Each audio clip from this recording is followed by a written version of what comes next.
Hi, welcome to this part of my review featuring Legacy of the Cage, the Gauntlet. If you haven't seen the other parts of my review featuring this dice-powered mixed martial arts action fighting game, please check out the playlist in the description below. This time we are going to talk about referee stoppage, scoring a match, the scorecard, and the flowchart for the game.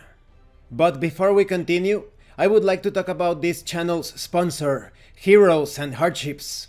This is a universal RPG system, allowing you to play any sort of genre, story, campaign, adventure.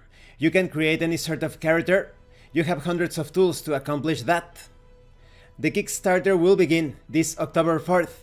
I'm going to put links in the description to the Kickstarter, to the website, to the Tetsubo section of the website. Tetsubo is an upcoming setting for this universal RPG. I'm also going to put links to my reviews of the Quick Start Guide, the Wallace campaign setting, based on the life and exploits of William Wallace, and you will also find the playlist for my complete review of the Early Access Score rulebook, so please check it out. Now let's continue. When a fighter endures enough punishment, the referee steps in and stops the fight to prevent further injury to the battered combatant. This happens when a fighter sustains a strike or submission attempt while he has no critical durability remaining. If the strike or submission attempt lands and doesn't result in a knockout or submission, the fighter is declared unfit to continue. The fight immediately stops and the fighter who caused this stoppage wins the fight. The losing fighter performs a major injury check using his current heart total to see if he sustains enough long-term damage.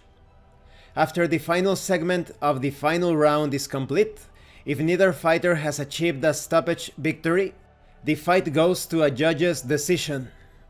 The saying goes, "Never let a fight go to the judges." Fortunately, in Legacy of the Cage, the judges have no subjective input on a fight. They can't be paid off. They are trained to score MMA fights perfectly.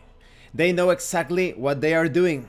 Scoring happens automatically based on the outcome of each fight segment, and the cumulative total of points scored in each segment. There are 3 categories that comprise a final decision in Legacy of the Cage. Each category is worth 1 decision point. The fighter with more decision points after calculating each of the categories wins the match. These categories are round by round scoring. The fighter who wins more rounds by comparing scores for that round only earns the round by round point. Should each fighter win 1 round and draw on the 3rd, the round by round category is considered a draw. Then we have cumulative match points. The fighter with more total cumulative match points earns the point for cumulative match points. Should both fighters have the same match point total, the cumulative match points category is considered a draw. Then we have damage taken. The fighter who lost fewer net durability points after applying recovery earns the damage taken point. Should both fighters have the same amount of net lost durability, the damage taken category is considered a draw. Now when it comes to match scoring, in a normal round, a fighter may earn up to 12 match points. 1 point per segment plus 2 possible ring generalship points. It's possible for a fighter to earn more than 12 points when his or her opponent stalls or commits a foul. Fighters earn a match point for different things such as a successful strike, a successful takedown attempt, successful escapes. Fighters do not earn match points for perhaps taking the evade action or taking the taunt action.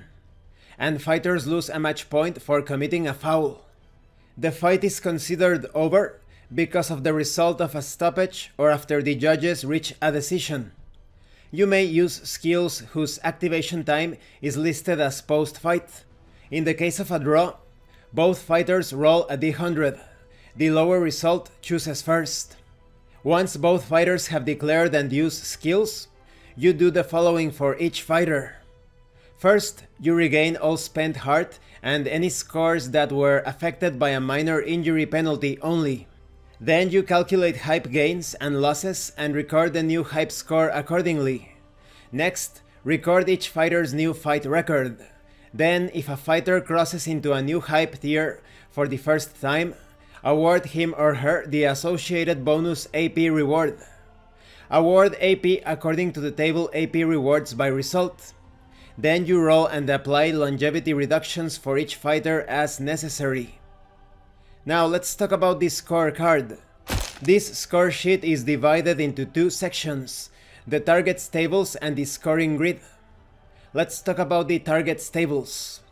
There is one target table per fighter with spaces that represent every legal action and position combination.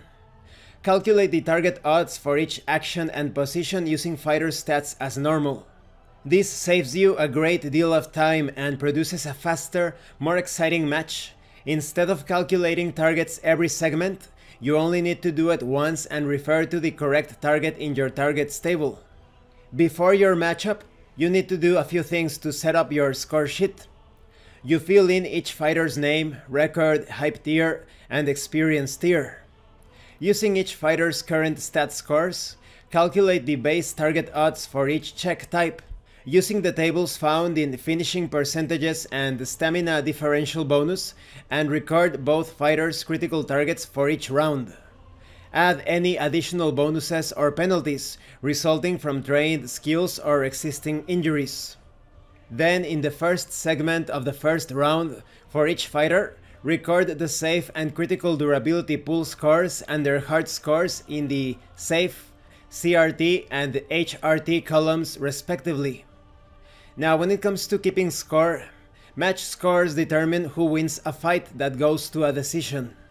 Aggressive actions like striking and submission attempts, when successful, earn match points that go towards your match score. In most cases, fighters may earn up to 1 match point each segment when they succeed on a strike, takedown attempt, submission attempt, escape, or reversal. Fighters do not earn match points for taking evasive or non-aggressive actions like taunt, evade, and stand up. It's possible for a fighter to earn more than 1 match point in a segment due to his opponent stalling or committing a foul. Scorekeeping is more than tracking points, however. You need to keep tabs on all the vital information that determines how each fighter is faring throughout the course of a bout. You'll have a quick reference for durability and heart levels, as well as the results of every significant check. The score sheet is your permanent record of how a fight went down. Like a box score in baseball, you should be able to look back over the score sheet and visualize the events of a fight segment by segment, round by round. This rulebook contains an example matchup to make things even easier to understand, and there is also a segment flow chart. Maybe you understand all of the concepts, but you need to clarify things a bit, and this segment flow chart ties everything together. First, you choose actions, then you reveal actions. Next comes the priority check. Then an active fighter makes an action check, followed by the reactive fighter who makes a hard check. The reactive fighter suffers durability damage. The reactive fighter makes a minor injury check. Then the reactive fighter reduces heart by an amount equal to the current round number. During step 9, if both fighters have been active during this segment, you go to step 10. Otherwise, you go to step 11. Step 10 is determining transition, if necessary. Step 11 is active and reactive fighters swap roles, and you go back to 4. After all of that happens, you have step 12, the end of the segment. And this concludes this part of the review. In the next part, we are going to talk about fighter progression.